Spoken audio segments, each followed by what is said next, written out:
చెమడా ఓరు చెమడా మీ తమ్ముడు పిలుస్తుండు సులిగా నన్ను పిలుస్తాడు.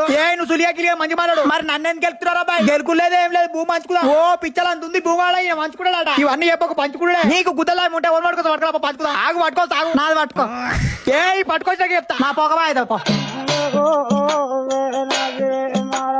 ఏమైందిరా బాయ్? నీ అన్న ఓడు ఆగో కుర్చీ మీద కూర్చున్నాడు సర్పంచ్ సాబ్. ఓ అమ్మ ఇలా నువ్వే న్యాయం చేయాలి బాధ్యత పట్టేలా. ఆడు వీకే ఉంది అన్నాడు. నమస్తే సర్పంచ్ సాబ్. నమస్తే. ఏమిటికిరా పంచాయి మీకు? గుద్దరేగి పెట్టుకుంటున్నావు అక్కడ చూసాం ఆ మాటలు. ఏమరో జమ్మడో ఎక్కువ తక్కువ మాట్లాడుతున్నావు. నీ బాధ్యత పట్టేలా. ఈ అమ్మ ఉచ్చ పోసుకుంటుగా. ఉచ్చా నువ్వు ఇటు రారా. నువ్వే రారా. నేను రావాలా? అవల పుక్కను అన్ను వేడుకోవచ్చు. పటేలా నీ బాధ్యత నాకైతే భూమి కావాలి. మరి ఏదో యూజీ పని చేయకపోయినవరా మీ తమ్ముడికి భూమి భూమి అనేదే కానీ. అరే న్యాయంగా ఉండాలి. ఇద్దరు భూమి సరిసమానంగా పంచుకోవాలి. పంచారా బాయ్ ఏం బిక్కుడు వేకప్ప. బుద్ధ బలుపు బాగా ఎక్కువైంది ఆయనకి. అవునరా జమ్మడు నువ్వు భూమి మంచి చేయకపోతే నిన్ను రచ్చబాడే కాడు గుంజుడే ఉంటది. మొన్న చింత చెట్టు కింద గడ్డం పక్కబట్టి ఏం చేస్తున్నావు నువ్వు? నన్ను మొట్టయి కవిస్తారా బాయ్ కొట్టుకొని లంచ